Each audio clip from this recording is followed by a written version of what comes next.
Shalom, selamat malam saudara-saudara yang dikasihi oleh Tuhan. Dimanapun saudara berada, baik yang ada di ruangan ini atau yang ada di YouTube, saya mau menyapa sama saudara. Shalom. Haleluya. Sebelum kita masuk di dalam pemberitaan firman Tuhan, saudara-saudara, mari kita berdoa terlebih dahulu. Bapa, kami bersyukur malam hari ini dalam situasi yang demikian mencekam, baik yang ada di Indonesia bahkan di seluruh dunia ini, yang membuat semua kalangan serata apapun kebingungan. Tetapi kami bersyukur kami mempunyai Allah yang hidup sampai hari ini, sehingga apapun kondisinya, ibadah kami tidak dapat dihalangi oleh apapun, termasuk virus corona. Sehingga malam hari ini, dalam hari yang ke-8 acara Pentakosta ini, peristiwa yang sangat luar biasa, kami semua anak-anak Tuhan menunggu dan menantikan curahan Roh Kudus itu buat kami, sehingga hari-hari yang ke depan kami boleh semangat, kami boleh kuat, bahkan kami boleh luar biasa, semakin luar biasa di hadapan Tuhan. Karena kami menerima janji daripada Tuhan. Roh Kudus akan membimbing, menyertai, menuntun kami untuk melakukan hal-hal yang besar. Bahwa Yesus Kristus adalah Tuhan dan Juru Selamat. Bapa, terima kasih, terima kasih. Terima kasih Tuhan, kuasai hati dan pikiran kami semua, baik yang mengikuti melalui YouTube, bahkan saudara-saudara kami yang ada di tempat ini. Tuhan, kuasai kami, hati dan pikiran kami, sehingga kami, waktu kami selesai mendengarkan ini, kami mempunyai semangat baru di dalam kehidupan kami. Kami harus melakukan, bahkan menggenapi rencana Tuhan dalam kehidupan kami pribadi, lepas pribadi. Berfirman buat kami Tuhan, di hari yang ke-8 peristiwa Pentakosta ini, supaya apapun kami menerima impartasi daripada Tuhan yang luar biasa itu. Kami siap mendengarkannya di dalam nama Tuhan Yesus Kristus. Haleluya, haleluya. Sama-sama kita berkata, amin. Nah, saudara-saudara yang kasih dalam Tuhan, ini hari yang ke-8. Sebenarnya saudara-saudara yang kasih dalam Tuhan, arti Pentakosta itu sendiri adalah hari yang ke-50. Kenapa ada 10 hari? Karena membutuhkan 40 hari Yesus naik ke atas. Sebenarnya kalimatnya bukan naik ke atas. Yesus bukan naik ke surga, bukan. Tetapi arti yang sebenarnya, Yesus bukan naik ke surga, tapi dia terangkat ke surga. Sangat berbeda itu saudara, antara naik dengan terangkat.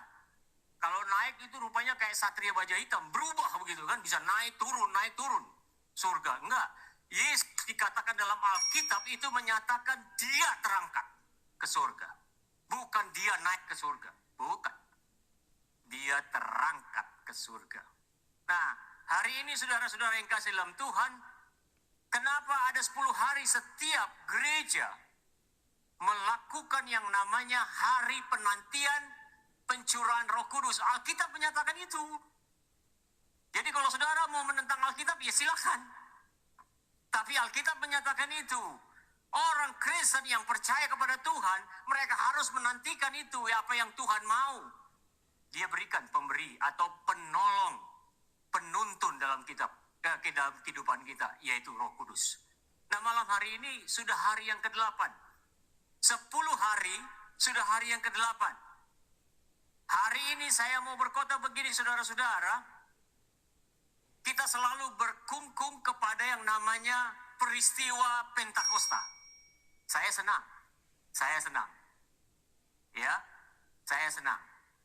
Tetapi itu tidak perlu langsung kita pelihara baik-baik, tapi kita harus menuju apa pasca kita menerima curahan Roh Kudus. Ada banyak orang berpikir seperti, oh ya, padahal setiap tahun dia sudah dapat tuh pencurahan Roh Kudus. Betul ya? Setiap tahun di tempat ini dilakukan ya. Tetapi mereka berpikir, saya mau tunggu lagi. Loh kapan kok nunggu terus? Sudah dapat, jalan.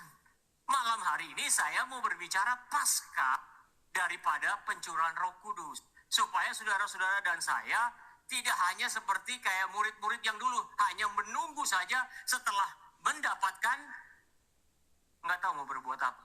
Tapi kalau saudara baca Alkitab dengan benar, sebenarnya murid-murid itu juga melakukan setelah peristiwa Pentakosta. Amin. Ada banyak orang Kristen hari-hari ini setelah menunggu doa 10 hari Pentakosta, pencurahan Roh Kudus, ya sudah, besok setelah 10 hari hidupnya sama. Nggak ada bedanya. Nah malam hari ini saudara-saudara saya mau sharing kepada saudara-saudara pasca setelah peristiwa Pentakosta. Saudara-saudara yang kasih dalam Tuhan, peristiwa Pentakosta ini sangat luar biasa. Saudara baca saja sendiri, saudara mungkin sudah mendengar khotbah ini bertahun-tahun, tetapi sekarang saya ingin mengajak kepada saudara-saudara melihat bahwa peristiwa Pentakosta ini tidak hanya di pasal yang kedua. Harus terus dilihat sampai ke belakang. Ada banyak hal yang diperbuat saudara-saudara yang kasih dalam Tuhan. Yang pertama adalah peristiwa di mana Petrus, kalau saudara tahu Petrus, ya mungkin namanya hampir sama dengan saya, Peter. hampir sama. Ya kalau mau pikir-pikir kelakuannya sama juga. Karena saya ini orangnya agak sedikit reaktif saya. Tapi hari-hari ini setelah saya, anggaplah saya mendapatkan pencurahan Roh Kudus, hidup saya berubah. Nggak mau reaktif lagi. Nah ini yang saya mau katakan begini saudara-saudara, ada satu peristiwa setelah hari Pentakosta itu ada perubahan-perubahan yang terjadi. Amin. Tapi banyak orang Kristen yang setiap tahun menunggu 10 hari pencurahan Roh Kudus, tapi setelah itu miwon, sami mawon, sasa sama saja, tidak ada perubahan kehidupannya. Tapi kalau kita melihat di dalam Kisah pasal 2, kemudian pasal 3, kemudian pasal 4, ada peristiwa-peristiwa yang sangat luar biasa setelah peristiwa Pentakosta. Saya harus belajar banyak supaya nggak menyebutkan lain, yaitu Pentakosta. Pentakosta, bukan Pantekosta. Ada banyak orang yang slick tongue gitu kan, jadi Pantekosta. Ini enggak, ini peristiwa Pentakosta. Nah, ada peristiwa-peristiwa setelah Pentakosta di mana Petrus dia berani berdiri berkata begini, mereka tidak mabuk. Dulu Petrus gimana? Kamu kan pengikut dia. Lalu Petrus, oh bukan. Tapi di peristiwa pencurahan Roh Kudus mereka dapat, pasca itu Petrus bilang begini, mereka tidak mabuk. Ini luar biasa saudara-saudara. Hal yang sangat berbeda, meskipun Petrus reaktif, hanya dia yang berani dibanding dengan 11 rasul. Semua berdiri, tapi Petrus yang ngomong. Memang dari dulu Petrus itu orangnya begini, sama seperti pengkhotbah ini. Enggak. Saya tidak ada dibanding dengan Petrus. Saya cuma Peter Wawor, hamba Tuhan yang selalu diundang sama Pak. Ya, Pak siapalah. Nah, saudara-saudara yang kasih dalam Tuhan, itu peristiwa yang pertama. Peristiwa kedua, semua orang yang hadir, umat-umat yang ada, bukan orang-orang Galilea atau murid-murid Tuhan dan para rasul, mereka hidupnya berubah. Betul ya? Di pasal 2 ayat berapa ini? Cara hidup jemaat. Mereka tidak lagi mementingkan diri sendiri, mereka tidak lagi mementingkan egoisan diri mereka sendiri, tapi mereka peduli. Coba kita bayangkan saudara-saudara yang kasih dalam Tuhan. Berapa persen kekristenan sekarang yang peduli dengan orang lain? Kalau ada peristiwa ini, baru, semua buat, sana sumbang sini, sumbang situ. Ada nggak orang-orang Kristen berpikir bahwa gembala pun juga harus dipelihara? Amin. Saya nggak bicara dengan Pak Gembala di tempat ini. Harus ada perubahan, kepedulian itu. Tidak mementingkan diri sendiri. Peristiwa Pentakosta ini, pasca peristiwa ini, semua orang, lapisan apapun, mereka berubah. Dan itu ditujukan cara hidup jemaat pada saat itu. Mereka yang nggak kenal Tuhan, mereka bukan orang Galilea, mereka bukan para rasul, tapi waktu para rasul mengajar kepada mereka, mereka berubah. Amin. Amin, saudara-saudara. Mereka peduli, mereka saling mengasihi. Bahkan Alkitab berkata, mereka sehati. Lalu ada kata-kata mengatakan begini, mereka menjual apa yang menjadi milik mereka adalah milik bersama. Saudara jangan mengartikan itu, milik lu adalah milik gua. Kurang ajar itu. Alkitab tidak pernah berkata seperti itu. Itu adalah hukum pergaulan saja. Tetapi mereka kalimatnya peduli satu dengan yang lain. Dan mereka tidak lagi menyimpan. Ya. Lalu ada peristiwa yang terakhir, saudara-saudara, yang sangat-sangat ngenes, orang Jawa bilang. Jangan main-main pasca pencurahan Roh Kudus. Siapa orangnya? Ananias Safira. Hati-hati. Tapi ini gak pernah kita mau khotbahkan, saudara-saudara. Kita selalu, pencurahan Roh Kudus. Gak salah, saya suka. Saya juga suka. Dulu saya itu tidak yang seperti itu. Saya bilang kalau ada orang berkhotbah, Bapak, ini loh. Hari ini, kalau saya setiap kali doa, pasti itu keluar. Dan air mata saya keluar. Kenapa? Karena memang sudah ada Roh Kudus dalam hidup kita. Kalau waktu engkau berdoa, sama sekali tidak ada air mata yang keluar, saudara tidak bisa di-stop sama Tuhan, lalu berbahasa roh, saudara nggak ngerti, nggak kuat lagi. Saya curiga.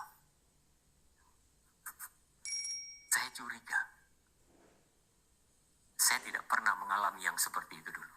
Tapi hari-hari ini, setiap jam 12 malam, saya dengan istri saya berlutut, berdoa. Dan kami terus berdoa supaya bangsa ini diberikan sama Tuhan hikmat marifat Tuhan untuk mendapatkan vaksin atau obat untuk menangkal yang namanya virus corona, sehingga teman-teman kita, saudara-saudara kita yang terinfeksi, mereka boleh sembuh di dalam nama Tuhan Yesus. Setiap malam saya berdoa. Saya berdoa untuk para medis. Hanya itu yang saya bisa buat.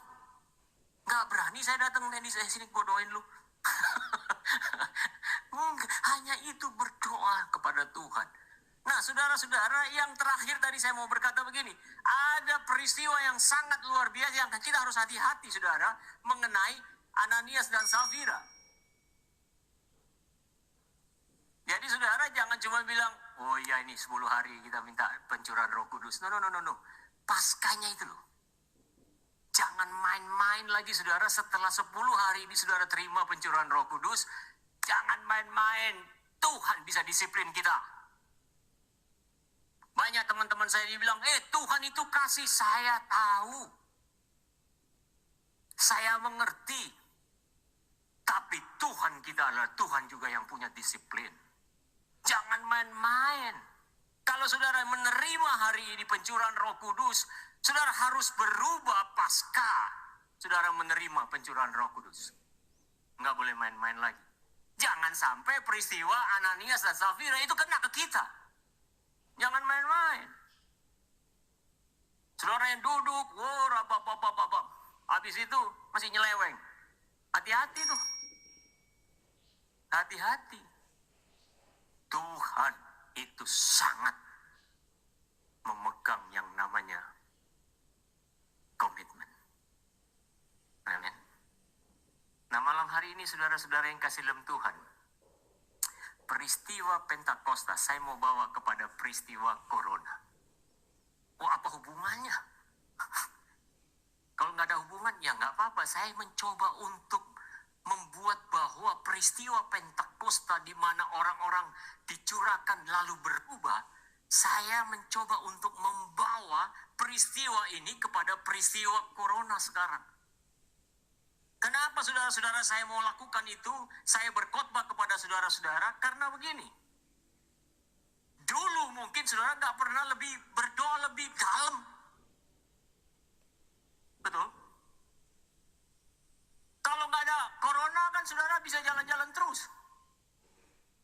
Tapi hari-hari ini, apa yang saudara buat?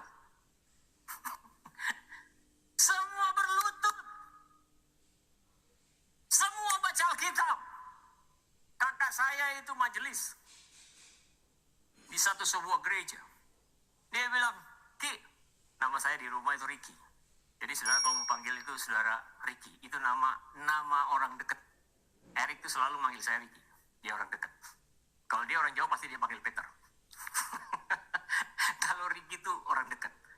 Dia bilang, gua khotbah, tapi hari-hari ini gua baca Alkitab tuh dari pagi, siang, malam.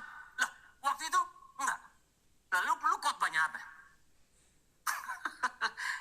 Jadi saudara-saudara, kenapa saya mencontohkan peristiwa Corona ini? Ya, saya mencoba mencontohkan saja.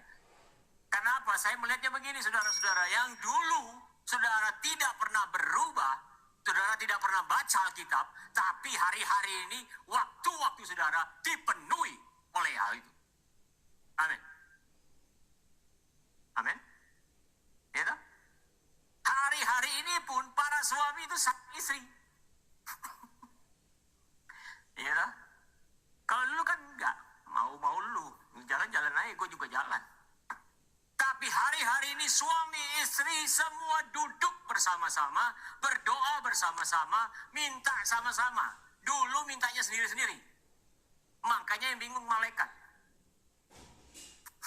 Yang satu minta Innova, yang satu minta Mercy. Yang ketemu langsung dia bilang, ini gimana ya? Mana yang gue mau bikin? Tapi hari-hari ini semua duduk bersama-sama. Berdoa sama-sama. Saya melihat semuanya. Bahkan saya melihat ada satu hamba Tuhan, pemimpin gereja besar, dan akan pemimpin sinode. Dia main gitar sama keluarganya, khotbah. Dulu nggak ada itu. Ya kan, nggak ada dia siarkan itu. Dia cuma sendiri-sendiri. Tapi semua sekarang bersama-sama. Oleh karena itu, saudara-saudara yang kasih dalam Tuhan, saya setengah setuju dengan statement dari Bapak Presiden kita. Berdamai dengan Corona. Sudah berapa kali saya khotbah ini?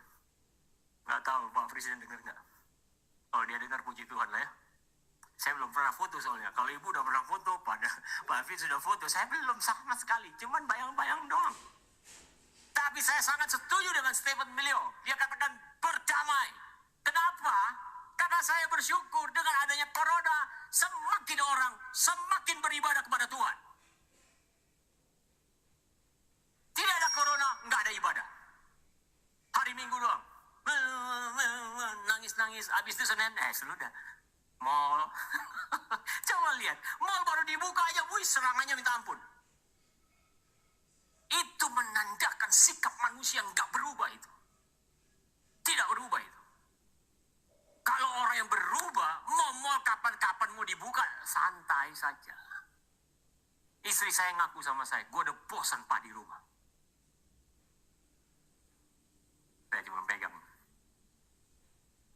Emangnya cuma lu doang.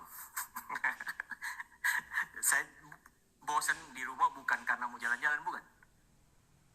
Saya mau memberitakan Injil. Saya mau khotbah. Saya mau melayani orang. Itu saya. Kalau saya di rumah mah seneng-seneng aja, saya nggak masalah. Iya, lu seneng karena apa? Tiap hari gue masakin lu. Iyalah. Saudara-saudara yang kasih dalam Tuhan, malam hari ini saya mau menganalogikan peristiwa daripada Pentakosta adalah peristiwa Corona sekarang. Apa yang harus kita lakukan dengan peristiwa ini? Yang pertama, saudara saudara-saudara, hidupmu harus berubah. Harus berubah. Dan tanpa saudara mau berubah, Anda dipaksa sama Tuhan berubah. Siapa yang gak pernah dipaksa sama Tuhan berubah hari-hari ini? Ayo, angkat tangan sama saya. Termasuk pendeta juga. Dipaksa sama Tuhan. Berhenti lu khotbah. Berhenti lu pelayanan. Duduk dia sama gua. Ya toh? Kalau dulu kan, waduh, gak pernah di rumah itu. Sono, sini, sana. Sekarang Tuhan paksa semua lapisan. Strata kecil sampai di tinggi. Mau pejabat, mau pengusaha, mau pendeta. Semua dipaksa sama Tuhan untuk menghadap kepada Tuhan. Oh, ini dia. Dan itu adalah isi daripada Pentakosta. Semua dipaksa untuk melihat. Waktu Petrus, dia dengar orang lain berkata begini, mereka mabuk. Dia bilang, no, mereka bukan mabuk. Ini jam berapa? Jam 9. Gak ada orang mabuk jam seperti itu. Tapi bukan itu inti daripada Petrus. Dia menyatakan, Yesus yang kamu bunuh, yang kamu salibkan, itulah yang aku mau beritakan. Saudara, apa yang harus kita lakukan? Peristiwa corona ini harus kita pakai supaya kita mau melakukan yang namanya perubahan hidup. Jangan sampai Tuhan paksa kita harus berubah. Jangan sampai. Ya, apa yang harus saudara berubah? Saya cuma mau bawa satu kata. Your character. Karaktermu harus berubah. Suami harus berubah karakternya. Amin. Istri harus berubah karakternya. Jangan teriak hari ngomel terus. Suami jangan cuma mau kerja terus. Sayangi istrimu, sayangi anak-anakmu. Harus ada perubahan karakter. Nah, saya mau ambil saudara-saudara apa yang kita bisa ambil supaya kita berkarakter yang benar di hari pencurahan Roh Kudus untuk zaman sekarang. Amin. Kalau itu kan zaman lalu, Petrus dengan beraninya, jemaat berubah. Nah, bagaimana dengan sekarang kita? Apa yang harus kita berubah? Yang pertama, saudara-saudara, saya mau ambil di 2 Timotius pasal 2. Ayat 1 sampai dengan 26. Saudara pulang, saudara baca saja. Atau saudara sekarang baca sendiri. Tetapi saya mau berkata begini. Karakter yang pertama yang Paulus ingin Timotius lakukan dalam hidupnya adalah setia. Itu yang pertama. Ada banyak orang yang tidak setia. Hari-hari ini semua setia. Amin. Nggak disuruh sama gembala pun berdoa. Saya senang tadi. Bapak mau berdoa belum? Wih, saya bilang, oh jemaat berarti sudah mulai punya hati mau berdoa sendiri. Nggak perlu lagi gembala. Ayo. Kan banyak gereja-gereja kan sekarang kalau bahkan di absen. Pengerja harus di absen. Kalau nggak ikut, sudah dicoret. Makanya banyak orang yang ikut doa-doa pengerja itu karena di absen. Kenapa? Kalau nggak sampai ikut di absen, dipecat.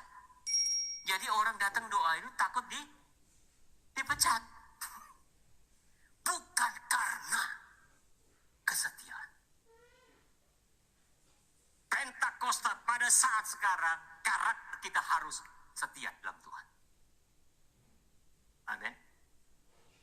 Kita semua yang ada di tempat ini atau yang melalui YouTube, kita harus punya karakter setia. Pasca Pentakosta. Pentakosta yang pada saat sekarang setia. Persentasenya itu kesetiaan anak-anak Tuhan itu miring, minus. Tetapi hari ini saya mau share, mau kasih tahu sama saudara, itu pun juga buat saya. Sebagai hamba Tuhan, saya harus setia. Setia. Tidak ada cerita. Harus setia. Di dalam pelayanan, di dalam keluarga, bahkan dimanapun Tuhan tempatkan saya.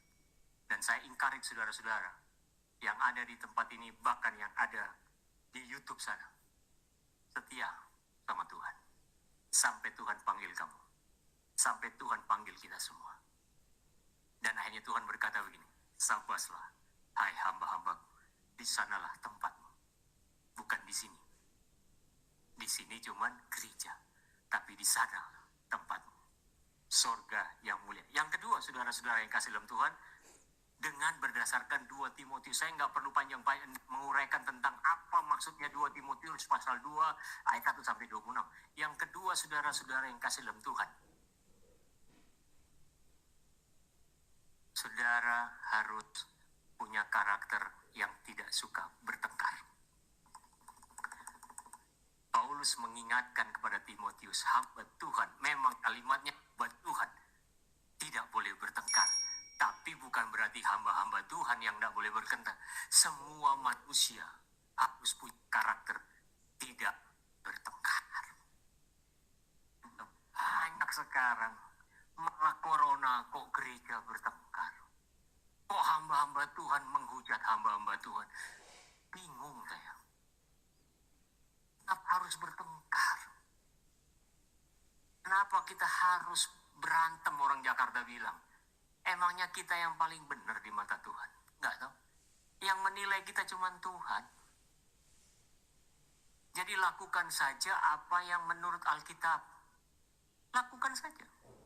Kalau ada orang lain yang menyatakan apapun itu, mereka biarkan saja. Karena saya sangat mengingat pengajaran dari dosen saya berkata begini. Semua ajaran manusia itu relatif. Yang mutlak itu cuma Tuhan Yesus punya pengajaran. Tidak ada satupun manusia yang mengajar yang benar. Itu cuma relatif. Yang benar cuma Tuhan Yesus. Makanya kembali kepada Alkitab. Saya tadi di bawah saya katakan, Pak David dapat sesuatu dari Tuhan. Ajarkan itu kepada jemaat. Sudah, itu yang paling cukup. Dan itu paling benar sudah. Orang lain bilang, wih salah lu. Lu gak dapat dari Tuhan, kok nyala-nyalain gua? Ini kan jemaat-jemaat gua. Tuhan kasih buat mereka melalui kehidupan saya. Ya, karakter tidak bertengkar. Yang berikut, saudara-saudara, karakter ramah tamah. Wah, ini peristiwa luar biasa. Orang Indonesia harus begitu. Tapi saya lihat orang Indonesia sekarang udah nggak kayak orang Indonesia dong. Berantem, nggak pernah ramah tamah gitu. Pokoknya apa saja, wah. Itu saya udah sering dulu digituin sama orang, saudara. Jadi memang gitu, untung gue udah bertop, untung gue sudah jadi pendeta. Kalau belum, tapi pasca Pentakosta yang ada pada zaman milenial ini, Tuhan minta kepada kita semua, jangan suka. Lo, dimanapun engkau berada, saudara-saudara yang mendengarkan firman Tuhan malam hari ini, yang ketiga saya mau berkata, jangan suka bertengkar, tapi hiduplah yang ketiga, ramah tamah satu dengan yang lain. Suami harus ramah kepada istrinya. Bila perlu kalau panggil istrinya, sayang, jangan kalimat sayangnya itu dipakai dengan kalimat ini. Pak, beliin dong baju. Sayang, gue gak punya duit. Bukan itu. Tapi betul-betul dari hati saudara mengasihi istrimu. Mungkin dia sudah badannya seperti kayak bas betot. Sayangi dia. Karena yang membuat dia jadi bas betot itu adalah lu, para suami. Dan yang terakhir, saudara-saudara, pasca Pentakosta untuk era milenial ini, saudara-saudara harus punya karakter kasih. Ini yang terakhir, kasih. Sudah banyak saya melihat kadang-kadang orang di gereja itu kasihnya itu cuma sebatas kulit. Hanya sebatas kulit. Bahkan ada banyak orang-orang sekarang supaya kelihatan mengasihi, dia sumbang kemana-mana. Supaya lihat orang. Kelihatannya niatnya mengasihi, peduli sama orang lain, padahal tidak supaya dilihat orang. Tapi di komunitasnya dia sendiri, diminta bantuan, enggak juga dikasih. Padahal komunitas juga banyak orang susah. Kita selalu melakukan yang di luar sana. Supaya apa? Itu bukan kasih.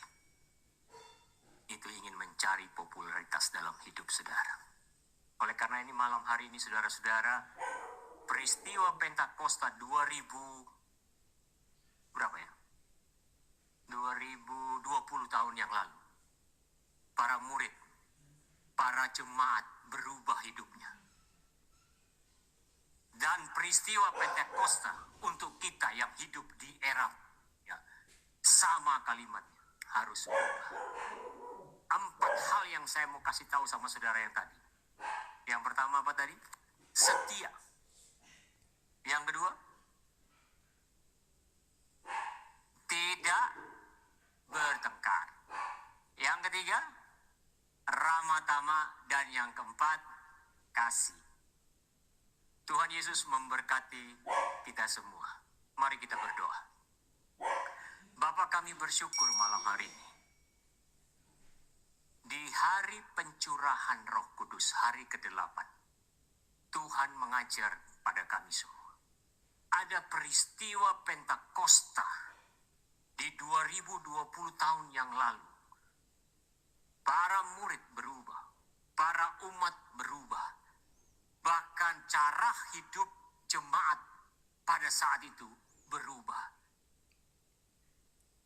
Dan malam hari ini, Engkau juga menginginkan buat kami.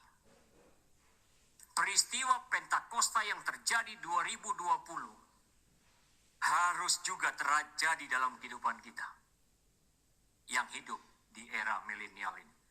Supaya kehidupan kita layak di hadapan Tuhan. Layak di hadapan Kristus Yesus. Oh, haleluya Tuhan.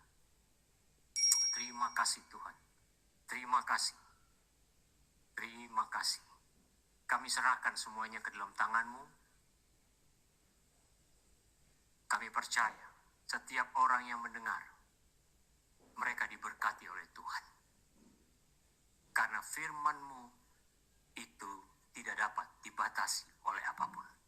Di dalam nama Tuhan Yesus kami berdoa dan bersyukur.